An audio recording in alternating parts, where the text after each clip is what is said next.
코로나19 상황 살펴보겠습니다. 전 세계 확진자 수는 1,900만 명을 넘어섰습니다. 세계보건기구의 코로나19가 처음 보고된 지난해 12월 31일 이후 7개월여 만입니다. 누적 확진자는 지난달 22일 1,500만 명을 넘어선 뒤에 나흘마다 100만 명씩 늘어나는 추세입니다. 국내 상황 보겠습니다. 신규 확진자는 43명입니다. 국내 발생이 23명으로 13일 만에 지역 발생이 해외 유입보다 많았습니다. 경기도에서 가장 많은 11명의 신규 확진자가 나왔는데요. 고양시의 한 교회에서 지금까지 8명이 감염됐습니다. 특히 첫 확진자는 초등학교 교직원이고 또 다른 확진자 2명은 고등학생으로 확인이 돼서 학교 방역에도 비상이 걸렸습니다. 김민지 기자가 보도합니다. 경기도 고양의 한 교회. 지난 4일 이 교회 목사 부인인 A씨가 처음으로 확진 판정을 받았습니다. 이후 남편인 목사 B씨와 자녀 등 일가족 4명, 교인 2명, A씨의 직장 동료 1명 등 7명이 추가로 확진됐습니다.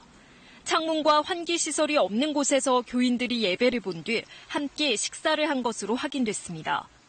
예배 시에는 마스크를 착용을 했는데 예배 후에 신도 중에 한 사람이 도시락을 준비를 해와서 다른 신자들과 함께 식사를 한 것으로 그렇게.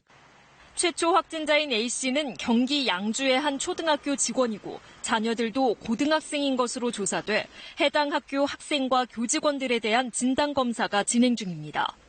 산발적인 집단 감염이 계속되고 있는 가운데 인턴과 레지던트 등 전공의들은 의대 정원 확대 등에 반대하며 오늘 하루 집단 휴진합니다. 중환자실, 응급실 등 필수 인력도 참여합니다. 더구나 오는 14일엔 의사협회의 총파업까지 예정된 상황. 정부는 지역 간 의료 격차 등의 문제를 해결하기 위해 의대 정원 확대는 불가피하다며 대화를 통해 협의를 해나가자고 요청했습니다.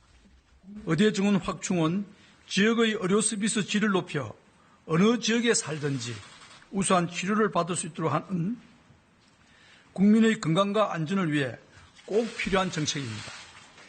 반면 전공의협의회는 정책의 취지와 달리 의료의 질만 떨어뜨릴 것이라며 일부 병원에만 환자가 쏠리는 현상부터 해결해야 한다고 맞서고 있습니다.